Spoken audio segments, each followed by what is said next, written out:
Hola a todos. Conocidos. Pues sí, yo me llamo Julio Fabra, llevo los temas de blockchain en Santander y además pues intento ayudar en Alastria y también en la Enterprise de Himalayas. Vamos a hablar un poquito de Alastria, pero vamos a intentar hablar un poquito también de por qué nació y un poco cuál es cómo Alastria intenta utilizar los fundamentos de blockchain para ayudar un poco más en el mundo enterprise, en el mundo más. Me fastidia mucho decirlo de la economía real, entendiendo que hablamos mucho de blockchain y no tiene esto nada que ver ni con criptomonedas ni con estas cosas, pero sí lo que intentamos es aprovechar pues, todos los beneficios que puede tener el movimiento descentralizado que se inventó alrededor de blockchain para ayudar, como digo, a la economía real. Entonces, quería primero introducir un poquito las ideas de este movimiento descentralizado, las bases de por qué creemos que blockchain puede ser útil en el tejido socioeconómico actual. Y la verdad es que el impacto que puede tener blockchain, yo creo que hay bastante consenso en que puede ser bastante grande, puede ser una cosa bastante transformacional. Incluso la gente habla de un impacto que puede ser similar al que tuvo Internet en su día.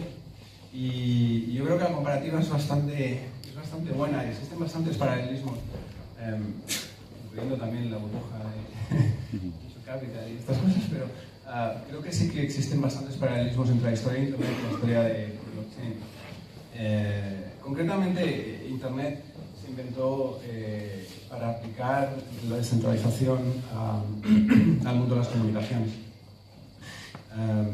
Sabéis, Internet se inventó al final de la Guerra Fría porque había un problema bastante claro, y es que si tú tienes aquí Nueva York y tú tienes aquí San Francisco y todas las comunicaciones entre Nueva York y San Francisco pasan por Chicago, siendo Chicago un nodo neurálgico de comunicaciones, si cae una bomba atómica en Chicago, pues todo el país se queda sin comunicaciones, porque existe un punto central de fallo, en este caso el centro de comunicaciones de Chicago, por hacer así el ejemplo. Entonces, por eso el Departamento de Defensa americano se puso a intentar inventar el TCP/IP, que es un protocolo descentralizado. Y lo que consiste en que rodeas tu nodo de comunicaciones con varios, y esos con otros, y esos con otros, y al final lo que tienes es una red, de manera que existen, no infinitos, pero sí muchos caminos para llegar de un sitio hasta otro.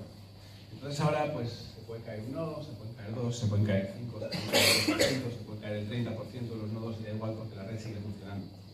¿Entendéis? Es la descentralización lo que hace que la red sea pues, mucho más resiliente. Entonces esto tiene varias ventajas. La primera es que es indestructible, que no es cargarse un nodo, tienes que cargarse gran parte de la red para que no funcione, prácticamente toda la red para que no funcione.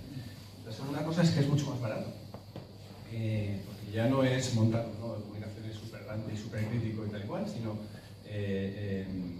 cada uno de estos nodos intermedios pues ya no son tan críticos. Pueden caer, o pueden hackearlos incluso. Está pensado incluso para que algunos de los nodos se vuelvan deshonestos y realmente no pasa nada. Y la otra cosa que tiene es que permite hiperconectar todo. Es muy sencillo. Tú te quieres conectar a la red, pues te conectas a cualquiera de los nodos y ya está. No necesitas conectarte con ninguno especial. ¿Esto se oye o no tengo que acercar más? Vale, ok, es que no demasiado. Bueno, ¿os habéis enterado algo hasta el momento? O... Perdón. Entonces, como digo, tiene ventajas, y precisamente esa hiperconectividad y ese acceso tan sencillo a la red que la topología de ese lado permite, hizo que Internet pues creciese a lo bestia, ¿no? Porque era muy sencillo conectarse a esto, ¿no? Y además es muchísimo más escalable, no es como la otra situación en la cual necesitas un nodo central que tiene que tener todas las conexiones del mundo. O sea, tiene muchas ventajas. Bueno, cuento todo esto porque realmente blockchain lo que intenta es aplicar esta misma filosofía, pero en vez de las comunicaciones al mundo del valor. Y por eso se habla de blockchain como la Internet del valor. Es decir, consiste en la descentralización del registro del valor. Entonces, ¿a qué me refiero con el valor?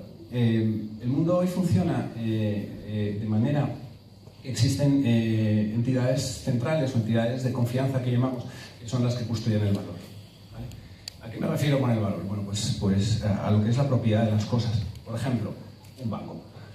Un banco pues tiene una base de datos y en esa base de datos un ledger que llamamos, ¿no? Que es un registro contable en el cual pues lo que viene es la propiedad, en este caso, del dinero. Una base de datos en la cual pone que Julio tiene tanto, que Juan tiene tanto, que lo que quiera. O sea, y si os pregunto cuánto dinero tenéis en el banco, la respuesta correcta es lo que el banco diga. Y por eso hay que auditar a los bancos y hay que asegurarse que esa base de datos está súper bien, que nadie la hackea, es un sistema crítico, porque es un sistema central de fallo. ¿Entendéis? O sea, esa base de datos tiene que estar súper bien, y por eso tiene que estar muy bien custodiada y tiene que haber muchísimas medidas de ciberseguridad, y tiene que haber resiliencia, tiene que haber replicación, o sea, es una cosa que es muy crítica. Entonces, el mundo funciona de manera que hay muchas entidades y cada entidad tiene su propia versión del valor, tiene su propia versión de la verdad. Entonces, un banco tiene su ledger y otro banco tiene otro ledger, y lo que viene en el ledger de mi banco no tiene que ver con el ledger de tu banco. Entonces, ahora imaginaros que queremos hacer un pago. Entonces, ¿qué es un pago? Un pago es bajar la cantidad de dinero que tengo yo en mi ledger y subir la cantidad de dinero que tienes tú en tu ledger, ¿no? Entonces, ¿cómo hacemos esto? ¿Hay tres? ¿Entendéis? Es una cosa que es crítica, porque estos sistemas no están pensados para hablar uno con otro. Están pensados para ser muy seguros. Y cuando queremos que una cosa sea muy segura, ¿qué es lo que hacemos? Pues la metemos en una caja fuerte. Y eso es lo que hemos hecho con los sistemas bancarios. Pero es lo mismo que hemos hecho con todos los sistemas enterprise que tenemos en las grandes compañías. Telefónica tiene un ledger en el cual viene la cantidad de minutos que llevas consumido, la cantidad de datos que llevas consumido, por ejemplo. O Endesa tiene un ledger en el cual pone la cantidad de electricidad que has consumido, ¿no? Entonces, estos sistemas son realmente críticos y no están pensados para interoperar. La otra cuestión es que, claro, estos sistemas son tan críticos y tienen que estar tan bien que son muy caros. En el Banco Santander, por ejemplo, gastamos más o menos unos 6.000 millones de euros al año en tecnología. Y aún así, no dormimos bien por las noches. De verdad, es una cosa que es tremendamente crítica. Entonces, no es que le pase nada, el mundo funciona, pero Internet, ¿cómo funciona realmente? Son capas de comunicaciones entre entidades de confianza y cada uno tiene su versión del valor.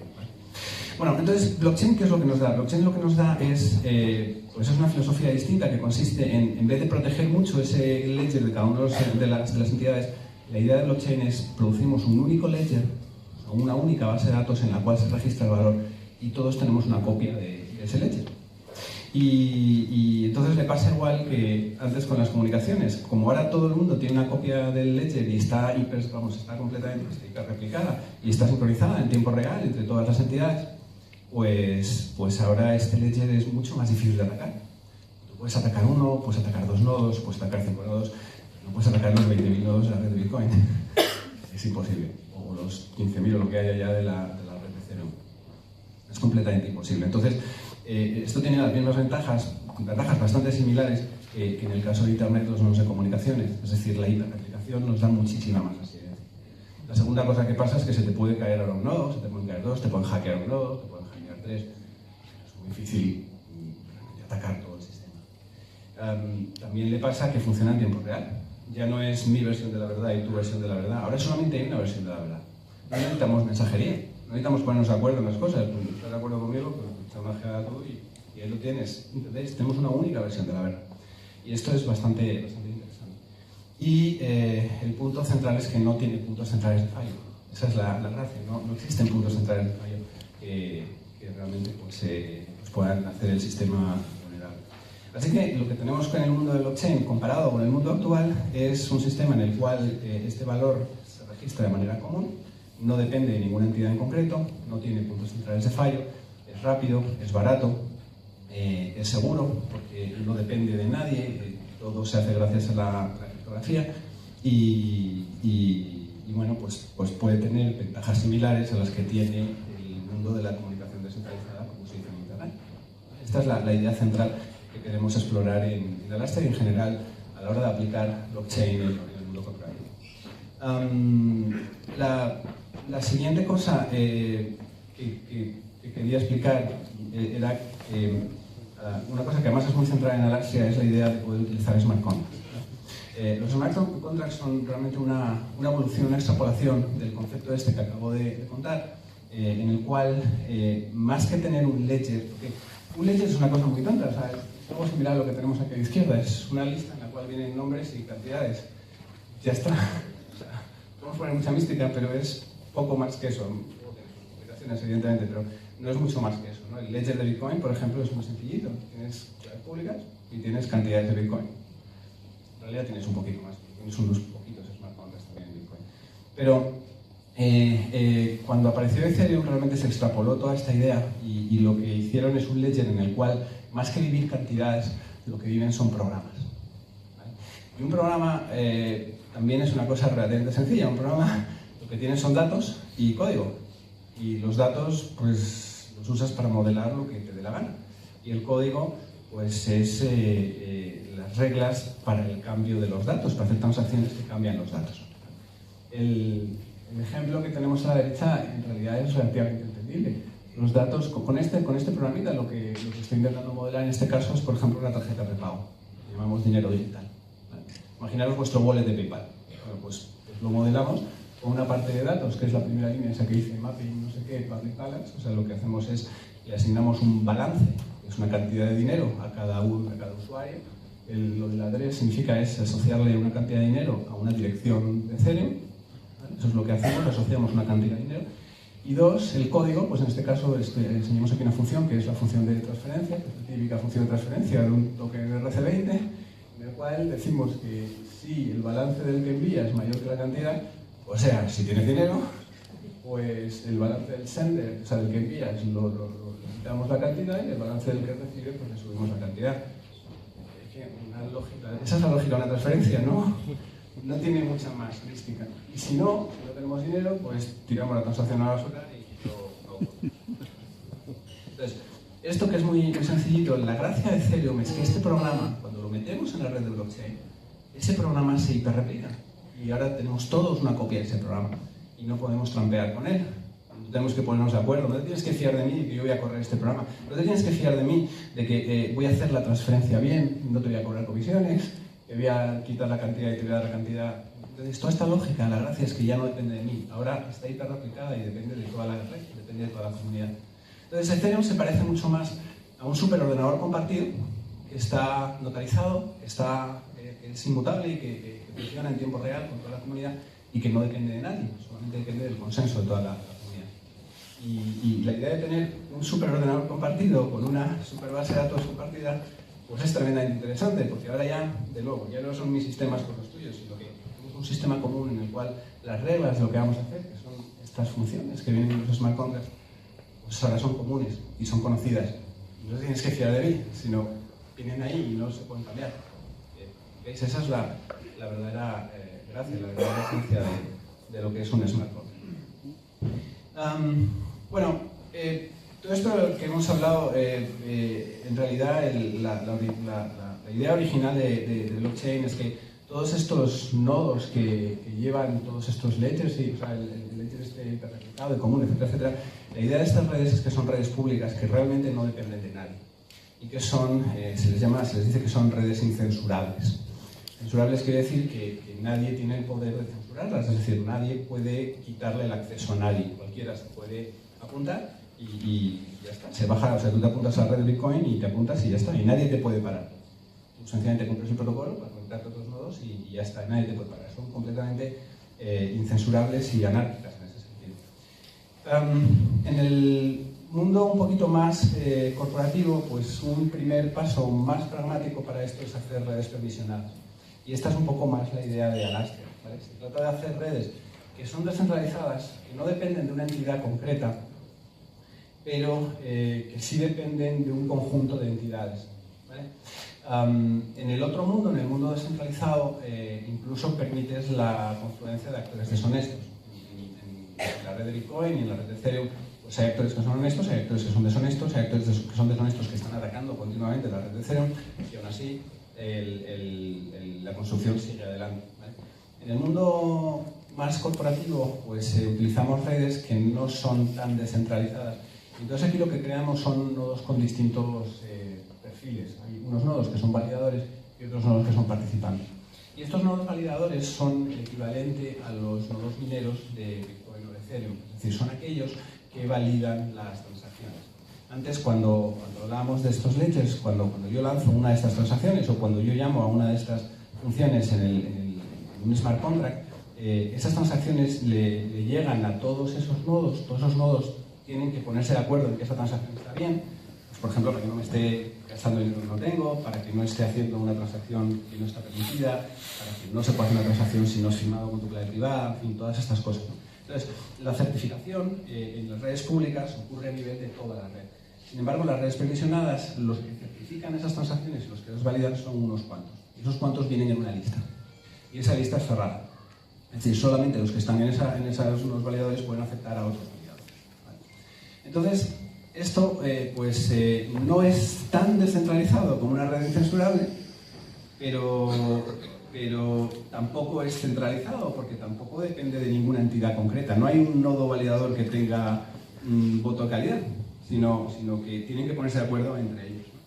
Y esta construcción tiene algunas ventajas comparadas con las redes públicas. Como digo, es público, no es incensurable, es seguramente un poquito más resistente, pero tiene otras ventajas, ¿no? Y las ventajas que tiene es que permite unos algoritmos de consenso a la hora de validar las transacciones que son mucho más eficientes. Sabéis que en la red de Bitcoin pues no puedes llegar más de 3, 4, 7 transacciones por segundo como mucho. En la red de Ethereum están trabajando en ello, pero todavía no se pueden más de 15 o 20 transacciones por segundo. Con estas redes, como el proceso de ponernos de acuerdo de que una transacción es válida es mucho más sencilla, porque solamente tenemos que ponernos de acuerdo entre unos cuantos validadores. Y además, como los validadores son conocidos, pues tienen una reputación que mantener. De manera que si alguien ataca a uno de los validadores, pues se cae o actúa de manera maliciosa, como todo es visible, pues bueno, puede perder su condición de validador, tiene un problema reputacional y podemos sustituirlo. Entonces eso es garantía suficiente para asegurar la honestidad de la red, siempre que la mayoría de los validadores se mantengan honestos, evidentemente, ¿no? Entonces, en este caso utilizamos validadores que tienen reputación, tienen una reputación que perder, y la gracia de esto es que entonces el protocolo de consenso es mucho más liviano. Sencillamente tú mandas una transacción, los validadores la miran y dicen, pues está bien, y votan y ya está. Si todos votan que está bien, o 2/3 votan, la mayoría votan que está bien, pues entonces la transacción es buena. Y si no, pues es mala. Entonces, ese protocolo de consenso es muchísimo más eficiente. ¿Y con eso qué pasa? Pues que conseguimos tener tiempos de bloque de a lo mejor unos segundos. Yo normalmente las redes estas las configuro a un par de segundos, entre 1 y 2 segundos más o menos de tiempo de bloque, que comparado con Ethereum, esto está mejorando, pero siguen siendo 14-15 segundos más o menos en media. Entonces, con eso pues va más rápido. Y la otra es que puedes meter muchas más transacciones por segundo. Con esto tenemos redes que llegan a cientos, a miles. El otro día estuvimos configurando una que llegaba a 10.000 transacciones por segundo, utilizando una variante de Ethereum. Entonces es mucho más sencillo, es mucho más performante, ¿vale? Y es más escalable. La otra cosa que permite además es tener privacidad. Con estas construcciones pues puedes además tener construcciones paralelas, de manera que puedes tener smart contracts que son también privados, en vez de ser únicamente públicos. Y eso en el mundo enterprise también es necesario, ¿vale? Con esto de GDPR y olvido, este tipo de cosas, pues en redes que son completamente incensurables y completamente replicadas, pues es muy difícil mantenerlo, ¿no? Y con este tipo de redes, pues sí puedes darle una respuesta a este tipo de cosas, ¿no? Y bueno, luego hay un debate de si esto es mejor o es peor, o sea, esto es más centralizado o es menos descentralizado. Y hombre, pues en el caso de Alastria, estos nuevos validadores pues son gente como el Banco Santander, el Banco BBVA, Endesa, Repsol, las administraciones públicas. Y si al final tenemos unos 25 o 30 validadores y son de este estilo, a ver, si en el banco de verdad nos ponemos y protegemos el nodo y hacemos que funcione, os aseguro que lo hacemos. De la misma manera que usamos los sistemas bancarios y creo que nadie tiene quejas, ¿no?, sobre la seguridad del sistema bancario. Oye, que se nos caiga el nodo, ¿es posible? Bueno, pues puede ser que sea posible. Para que se nos caiga a nosotros a la vez que se le cae el tío del BBVA, esto ya es muy complicado. Y que además se le caiga al de, yo qué sé, al de la Dirección General del Tesoro, esto ya es, ¿entendéis? Es francamente difícil porque cada uno de ellos son actores enterprise que están muy acostumbrados a hacer infraestructuras críticas. Y también, si queréis mi opinión personal, si queréis hablar de una red centralizada, fijaros en la red de Bitcoin, que realmente todo el minado lo hacen 3 o 4 granjas, son más del 50%, son 3 o 4 granjas chinas que lo tienen bastante. sea que decimos que vale, no es 100% trustless si quieres, pero eso de good enough creo que sinceramente es bastante merecido. Bueno, no os voy a aburrir con los detalles de la privacidad. Bueno, entonces Alastria, ¿por qué y exactamente qué es Alastria? Entonces, Alastria lo que queríamos era montar una red de blockchain y empezar a utilizarla para cosas reales, porque no me estoy yendo mucho. Y entonces Alastria intenta crear pues una red de blockchain que sea práctica, en la cual pues, podamos hacer cosas que se ajusten al marco legal y que sean útiles como aplicaciones, como digo, corporativas, enterprise grade, a nivel práctico. ¿Vale? O sea, en ese sentido intenta ser hasta cierto punto una alternativa a la red pública. ¿Vale? Esto realmente es lo que quiere ser Alastria allí. Y esto es lo que os contaba antes. En un lado tienes las redes completamente públicas, completamente descentralizadas. Y en estas redes no es que haya un gobierno descentralizado, es que no hay gobierno. Son redes que realmente son anarquistas. La red de Ethereum es curiosa porque está manejada realmente por unos pocos que son capaces de forzar y hacer forks y este tipo de cuestiones, pero la red de Bitcoin, por ejemplo, es mucho más descentralizada en ese sentido y supongo que conoceréis todo el debate del tamaño del bloque y bueno, y todo el follón y todo lo complicado que fue ponerse de acuerdo para hacer todo este tipo de cosas. Eso es lo malo de las redes permisionadas, ¿no? Decía aquí en las redes permisionadas antes que el problema de esto es que necesitas ponerte de acuerdo, necesitas montar un sistema de gobierno en el cual pues, quede claro quiénes son los validadores, por qué eligen a uno y no a otro, por qué a alguien hay que echarlo porque se porta mal, qué es portarse mal. Todo esto hay que regularlo, necesitan un mecanismo de gobierno, porque ya no es la ausencia de gobierno, que es lo que pasa en las redes completamente públicas. Aquí sí tiene que haber un mecanismo de gobierno, ¿no? Tiene que ser descentralizado, pero es un mecanismo de gobierno. Esto es lo que hay que hacer, ¿no? Esto es lo que hay que crear. Y entonces, como digo, en uno de los lados tienes las redes en las cuales no hay mecanismos de gobierno, que son las redes completamente públicas. En otro de los lados tienes las redes privadas. Por ejemplo, bueno, en el fondo las redes que ni siquiera son de blockchain. Por ejemplo, pues, yo en Santander pues, me monto redes en las cuales invito a uno en Santander Brasil, y otro en Santander Chile, y otro en Santander España, y otro en Santander Reino Unido, pero los validadores los corro yo. Entonces yo garantizo que todo funciona tal cual. Esto es una red que no es tan descentralizada porque depende de que mis validadores funcionen bien, o sea, se están fiando de mí, pero bueno, al menos si tenemos un ledger compartido y este tipo de cosas, y si yo hago algo mal, tomamos en cuenta. O sea, te da algunos de los beneficios de la descentralización, pero son redes razonablemente centralizadas. Entonces, Alastria intenta ponerse aquí en el medio. ¿Vale? Alastria intenta ponerse aquí en el medio, y aquí en el medio es una red descentralizada en la cual existe un conjunto de validadores, estamos hablando de 25 o 30 validadores que son, como digo, entidades con reputación, que se tienen que comprometer muy fuertemente a tomarse muy en serio el correr un nuevo validador y que funcione y que sea resiliente y toda esta historia, pero que no depende de ninguna entidad en particular. Este es el reto, montar el mecanismo de gobierno para hacer una cosa que está a medio camino entre las redes carentes de confianza, y las redes centralizadas. ¿Vale? Y con ello, pues, tener los beneficios de los que hablaba antes. Es decir, que no existen criptomonedas, no existe o sea, tiene muchas más prestaciones, más escalabilidad. Una cosa importante, y es que consigues finalidad de la transacción en un bloque. Sabéis que en las redes públicas, pues tú lanzas tu transacción pues, se valida en un bloque, pero luego hay parte de la comunidad que puede estar trabajando con otro bloque, con lo cual tienes que esperar unos cuantos bloques hasta dar por buena tu transacción. Sabéis que esto es una cuestión estadística, ¿no? Los forks, estos que ocurren en las redes de blockchain, incluso en las redes de parity, que no son completamente byzantine fault tolerant. Esto también pasa. En el caso de las redes que son byzantine fault tolerant, como es el caso de Alastria, esencialmente lo que ocurre es que hay uno de los validadores que es el encargado de hacer el bloque, envía el bloque con todas las transacciones, y como todos los otros validadores votan, hasta que no votan, no se da por bueno el bloque, y no reciben el bloque todo el resto de gente.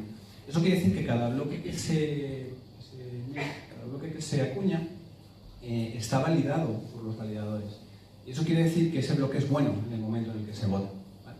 El sistema es un poquito más lento porque tienes que votar, son 20, 30, bueno, son 2/3 realmente lo que necesitas, o sea que necesitas unos 20 votos, y eso pues tarda unos cuantos milisegundos. Si te pilla un pequeño bache aquí en la comunicación pública, pues esperarse un poquito más, etcétera, ¿no? En fin, está bien, pero necesita un poquito de tiempo, pero la gracia está en que una vez que has recibido los votos, el bloque es bueno. En las redes públicas, no. Tienes que esperarte un poquito hasta darte cuenta. Y eso, pues también es una ventaja. Cuando haces, por ejemplo, cuando haces aplicaciones en los mercados financieros, por ejemplo, en el cual la latencia es muy importante, no te puedes permitir estar 10 segundos esperando a confirmar una transacción. Necesitas mucha más rapidez. Y el tema de la criptomoneda es también interesante. O sea, aquí no trabajamos con criptomonedas, realmente no es una república en la cual se acuñen criptomonedas. Curiosamente, ahora hemos vuelto a añadir estamos añadiendo realmente una criptomoneda, no tanto una criptomoneda en el sentido de especular con ella, sino o sea, técnicamente, para los que sabéis a lo que me refiero, lo que estamos es empezando a configurar estas redes permisionadas con un coste de gas mayor que cero. El coste de gas es el coste de la potencia de computación que necesitas a la hora de hacer una transacción en un smart contract, ¿vale? Y una de las funciones del Ether en la red de Ethereum es que pues tú cuando vas a hacer una transacción tienes que pagar un poquito de Ether. Ese Ether lo terminas pagando al minero que termina certificando tu transacción, ¿vale? Esto en las redes permisionadas no tiene sentido, porque como son permisionadas, si le pillamos abusando de la red, pues te despermisionamos. Esa es la gracia de una red permisionada. Sin embargo, como Elastia ha crecido mucho, pues esto es difícil de controlar. Y entonces, pues lo que estamos haciendo es volver a traer este concepto de coste del gas, de manera que creamos un Ether, le damos un poquito de Ether, y con ese Ether pues tú puedes lanzar las transacciones, no con el ánimo de venderte ese Ether, pero sí de limitar la cantidad de actividad que puedes tener en la red. Y de esa manera pues podemos proteger a la red de ataques de spam, realmente. Entonces, es interesante porque es algo similar a una criptomoneda. Realmente es un Ether que lo necesitas porque lo configuras la red con un coste del gas distinto de cero, que es como normalmente se configuran las redes permisionadas, pero lo usamos solamente como un mecanismo de controlar la actividad de la red. Es una cosa un poquito interesante. Elastia, lo que pasa es que ya pues, ha empezado a crecer, ya tiene más de 300 miembros, están pues, todos los bancos, todas las compañías eléctricas, hay integradores de sistemas, hay startups especializados de blockchain, se han empezado a apuntar un montón de instituciones públicas, está Tesoro, está CNMV, está el ICO, hay un montón de gente que está ya pues, trabajando aquí, y con la idea de explorar pues, todo tipo de casos de uso que tanto le interesan al sector público, al sector privado, como también al sector público. Entonces, se está convirtiendo en una cosa pues bastante más grande de lo que habíamos pensado, la verdad, originalmente. Y por hablaros un poco de las posibles aplicaciones, que esto puede ser un poquito más interesante. En general en Elastia y en general en blockchain, cuando lo utilizas para temas corporativos, usamos mucho o creemos bastante en lo que es la idea de la tokenización, ¿vale? En el mundo de Ethereum, por ejemplo, pues uno trabaja mucho con Ether y utiliza ese Ether como store of value, o sea, como si fuera una moneda, ¿no? Para intercambiar valor. Y luego pues haces smart contracts en el cual pues los pagos y las transacciones y tal, todo tiene mucho que ver con esta criptomoneda. Entonces, son aplicaciones y son ideas que están muy autocontenidas dentro del mundo de Ethereum. En nuestro caso utilizamos mucho más lo que es la idea de la tokenización. La tokenización consiste en utilizar smart contracts, como os contaba antes, para representar digitalmente activos que viven en el mundo real, iba a decir, no, perdón, en los sistemas corporativos que tenemos, ¿vale? Por ejemplo, el ejemplo que os ponía antes, ¿os recordáis? Hablábamos de la cosa hasta el dinero digital, donde teníamos el balance, ese dinero digital, y luego todas las funciones para poder trabajar con ese balance. Bueno, pues tokenizar en este sentido es conectar eso en este caso, pues a un sistema bancario. Entonces, a la izquierda tienes el sistema bancario con su sistema de cuentas, y entonces para tokenizarlo, lo que haces es que mueves el dinero desde la cuenta del cliente a una otra cuenta bancaria que llamamos una cuenta Omnibus, Y entonces el tokenizador, que es un programita, es una solución de backend que corre dentro del propio firewall del banco, lo que hace es que detecta la entrada de dinero en la cuenta Omnibus y emite el token, el balance ese que veíamos antes en el smart contract, pues lo emite en el blockchain. Entonces, lo que hemos emitido realmente es un dinero digital, que es una representación digital del dinero que está en realidad guardadito aquí en la cuenta Omnibus.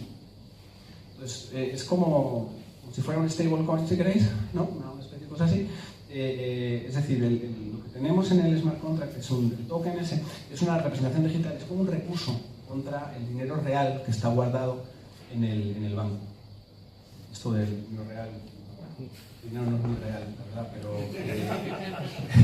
y además es bastante digital, como podéis ver, pero en cualquier caso sí es un dinero regulado. ¿Vale? Sí, hay, está bastante regulado este tema y lo que podemos hacer con esto es, como digo, crear estas representaciones digitales. ¿Y esto qué ventaja tiene? Pues que claro, ahora ese dinero digital que vive en ese smart contract, pues vive en una red descentralizada, vive en un superordenador compartido, al cual todo el que se apunte pues tiene acceso.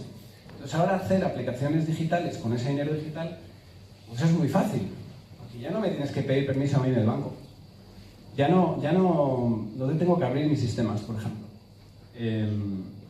Sino que puedes trabajar con el dinero digital que está montado en ese smart contract y sencillamente pues, es hacer otra aplicación distribuida, una aplicación descentralizada de hacer. Eso es muy sencillo de hacer. Pero esto me permite no tener que abrirte las APIs, no tener que abrirte todo el core banking system y todas estas cosas, porque eso es muy traumático. Es que de verdad es muy complicado cuando mi visión en la vida es que este sistema sea absolutamente inexpugnable. No está pensado para...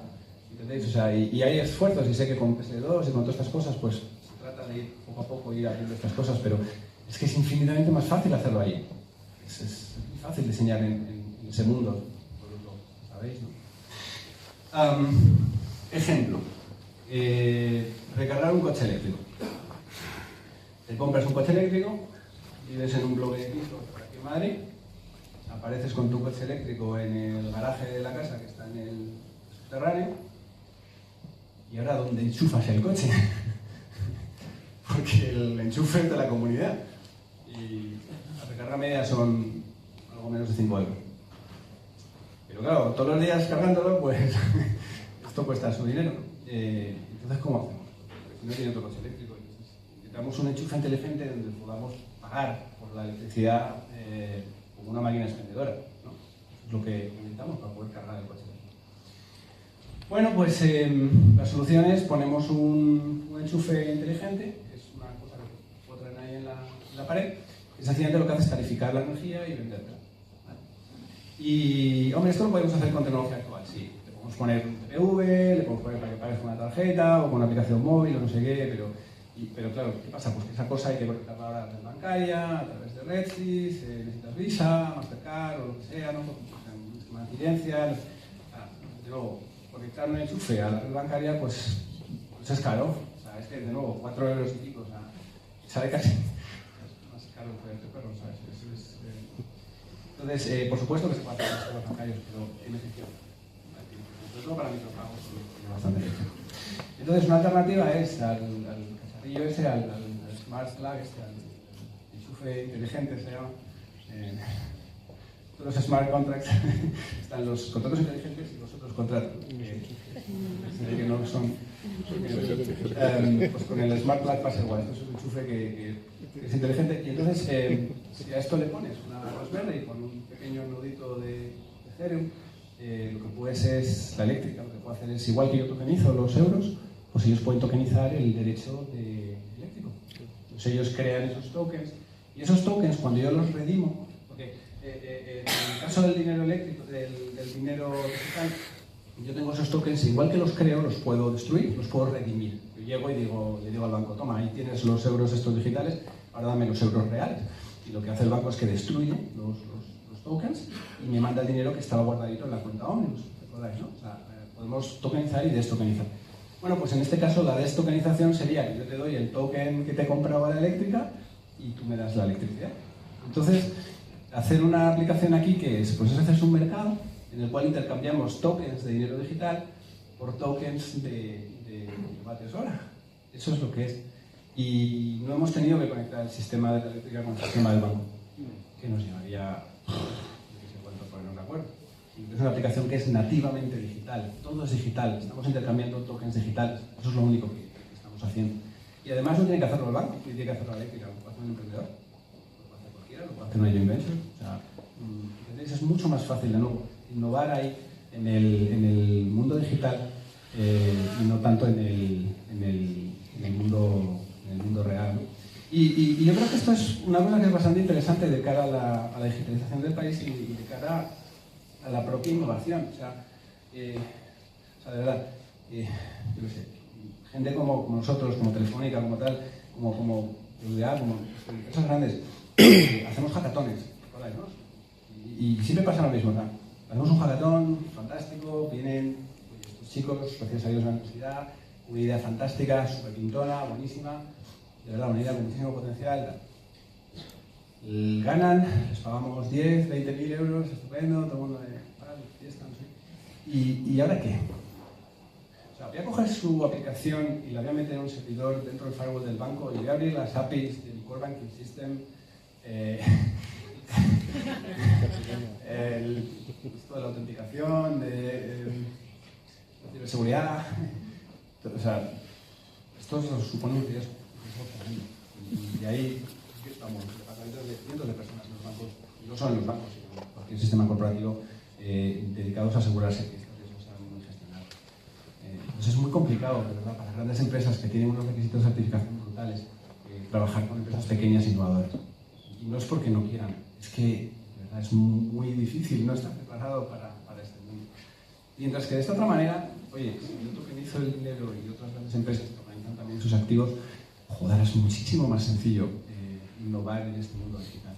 Podemos innovar en el mundo digital directamente sin tener que pasar por todo el follón de la conexión y sobre todo la relación contractual con las grandes empresas.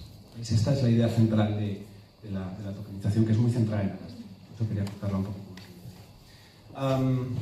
Bueno, aparte de este ejemplo, que no sé si es el mejor ejemplo, sinceramente, pero bueno, es interesante, pues luego ya pues, a nivel más financiero, pues nos dedicamos a otras cosas más interesantes, porque pueden tener más relevancia a nivel financiero. Me refiero, por ejemplo, cuando creas un tokenizador de estos en un país, por ejemplo, pones criptoeuros y haces otro tokenizador en otro país, por ejemplo, en Reino Unido, y pones ahí criptolibras, pues la gracia es que ahora con los smart contracts, como unos smart contracts pueden hablar con otros, ¿no? Pues te puedes hacer este tipo de aplicaciones. En ese caso, pues igual que hacíamos antes un mercado para intercambiar tokens de electricidad por tokens de dinero, pues aquí podemos hacer un mercado para intercambiar tokens de euros por tokens de libras, ¿no? Y así me hago una aplicación de pagos internacionales. Un market maker que va mandándole precios de euro-libra, que lo va sacando del mercado FX, que va haciendo el hedging, que va haciendo la gestión de riesgo. Es un poquito más técnico-financiero, pero la idea es hacer un mercado en el cual puedes intercambiando los tokens, puedes intercambiar tokens de una clase por clase. Incluso estamos en proyectos que permiten, lo que intentan es crear tokens que en vez de estar respaldados por bancos comerciales, están respaldados por bancos centrales. Habéis oído tal vez hablar de un proyecto que se llama Utility Settlement Coin, que consiste precisamente en eso, crear tokens que en realidad están respaldados por bancos centrales. Entonces puedes tener a bancos intercambiándose pagos, haciendo deliveries de express payment, haciendo lo que se llama el settlement en los mercados de capitales a través de estos tokens. Estos ya tokens sí son muy corporativos. Estamos hablando de dinero que es esencialmente dinero legal a nivel de banco central. O sea, todo esto se puede llevar al mundo enterprise, que es la idea central que está explorando Elastic. Y luego, más allá de todo esto de la tokenización, lo que también estamos empezando a explorar, o lo que también se puede empezar a explorar incluso dentro del contexto de Elastic, es la idea de crear activos digitales nativos, ¿vale? Activos digitales nativos que ya no son tokenizados, ¿vale? Yo, pues un ejemplo sería, por ejemplo, pues un bono o incluso una ICO como venía aquí, que estoy muy explicado, pero imaginaros una ICO, ¿vale? Y esa ICO consiste esencialmente en crear títulos de propiedad. Estoy hablando de una security ICO, no de una utility ICO, ¿vale? Para los que sepáis lo que hablo. Es decir, se trata de crear títulos de propiedad de una empresa, o sea, acciones, la misma que se cotizan en la bolsa, ¿no? Lo que pasa es que esas acciones, en vez de emitirlas en el sistema actual con un registro transacciones en cuenta en un depositario, etcétera, pues las emitimos como un smart contract.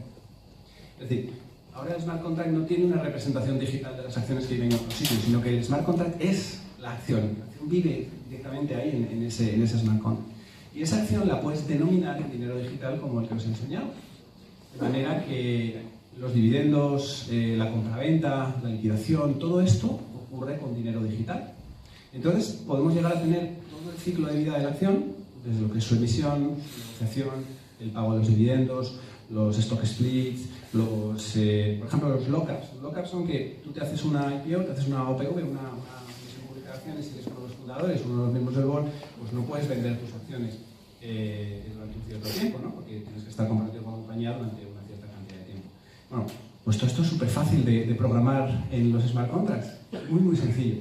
Hoy día, ¿cómo lo tenemos que hacer? Pues mandándolo en un depositario, haciendo todo tipo de sistemas de reporting, poniendo de acuerdo al depositario con el del mercado, con los custodios en los bancos, con los que llevan las cuentas de valores. O sea, como son leyes descentralizadas, pues seguir el sistema es muy complicado. Otro ejemplo, por ejemplo, son los bonos. Los bonos, por ejemplo, en Alemania hay unos bonos que son los Schuldschein, que se llaman, que tienen una restricción de que no se pueden endosar más de 3 veces. O sea, son bonos que emite una corporación y que no pueden llegar. Lo que quieren es que estos bonos concretamente no lleguen al mercado minorista, no se empiecen a negociar miles de veces, sino solamente se pueden vender 3 veces. ¿Cómo aseguras que un bono no se ha vendido más de 3 veces? Por todo el follón de distintas entidades que tenemos entre medios. Es un lío. Mientras que si vive en un ledger único y además las reglas están perfectamente limitadas en el smart contract, pues es que no se puede, o sea, es que no funciona, es imposible. Entonces, esto es todavía más interesante que la tokenización porque consiste en generar unos activos que son inherentemente digitales, son nativamente digitales y viven en este ledger descentralizado. Esto, el gran reto es adaptar toda la legislación vigente para que esto funcione, que es donde estamos y que es una idea central de Alastia. La idea de utilizar los marcos normativos actuales para hacer que no tenga que cambiarse, sino que realmente Alastia sea más bien una herramienta en la cual modelar los procesos regulatorios y los instrumentos actuales, no solo a nivel financiero, sino en todos los otros ámbitos. Y para ello, una cosa muy importante es la identidad. O sea, si quieres que un proceso sea legal, lo primero que necesitas es identificar a los intervinientes, porque si no es imposible. Entonces, esto sí es una cosa muy central de Alastia y seguramente esta es la única aplicación que hace Alastia, que es la aplicación de identidad. Y la idea aquí es montar un sistema que está ya especificado, está ya aprobado y ahora está en proceso de implementación, para crear un sistema de identidad legal. Es un sistema de identidad autosoberano que se llama, en el que el usuario es el que maneja su identidad, maneja certificaciones de distintos certificadores y va coleccionando esas certificaciones y con ellas pues, va demostrando su identidad a distintos niveles, ¿vale? Por ejemplo, pues un notario te puede, a nivel notarial, certificar tu identidad y puedes utilizar esa certificación, pues, por ejemplo, para firmar la compraventa de una casa. Sin embargo, para acreditar tu identidad cuando vas a hacer una compra con una tarjeta en un comercio, pues, hombre, no necesitas una certificación notarial, sino que te basta, pues, a lo mejor con una certificación del banco, ¿no? O lo que quiera que sea.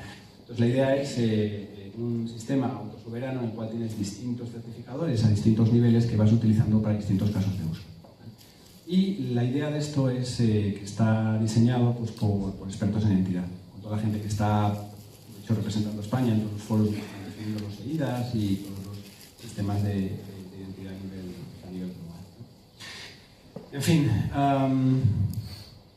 no quería aburriros mucho más porque me estoy quedando sin tiempo, pero solo por terminar, yo creo que Alastia es, no sé, es una cosa bastante interesante y una oportunidad bastante buena, concretamente en España, que es la primera vez en el mundo que se intenta hacer esto. La idea de hacer una red pública, pero permisionada, ¿vale? Es una red que está abierta a todo el mundo. Es verdad que hay gente más entusiasta dentro del equipo que otros, pero es una red que está abierta a todo el mundo. O sea, la red Alastia no puede permitir o no permitir a la gente acceder, está abierta absolutamente a todo el mundo, siempre que no hagas cosas ilegales, porque es una red permisionada. O sea, si Alastia te pilla haciendo una cosa ilegal, pues tiene la posibilidad de despermisionar. Esa es la idea central de Alastia, la idea de tener una red en la cual lo que se haga sea legal y esté regulado. Pero dicho esto, el acceso no está regulado, es decir, Alastria no puede dictar la entrada de nadie en la cosa. Y luego Alastria lo único que es una red en la cual la gente se apunta y hace lo que quiere con ella. Es decir, Alastria no hace aplicaciones. Esto os ponía como ejemplos de la recarga de los coches eléctricos o de dinero digital, pues son aplicaciones que a mí personalmente pues, me interesan o a otros le interesan las suyas. Quiere decir que esto está absolutamente abierto a todo el mundo y realmente es lo que todo el mundo, como vosotros, queramos hacer de Alastria. Es una cosa nuestra, es una cosa realmente de todo el país. Esto es una cosa bastante importante. A nivel de desarrollo, pues bueno, pues ya tenemos la primera testnet funcionando, que nos ha llevado tiempo.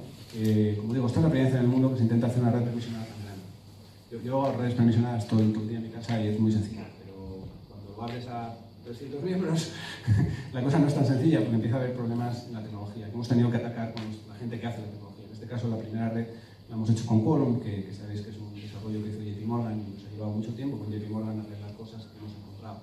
Pero bueno, ya está bastante más estabilizado. Estamos haciendo una segunda testnet ahora con Parity, que es otra tecnología. Y luego en breve vamos a empezar a explorar la idea de incluso utilizar redes que ya no son tan blockchain como es la de Ledger, precisamente con colaboración con IDEO. Así que, en fin, solo deciros que está absolutamente abierto a todo el mundo y que por favor os apuntéis y empecéis consideréis esto realmente como una república, que lo que pasa es que es gratis, que debe costar Ledger y tiene más.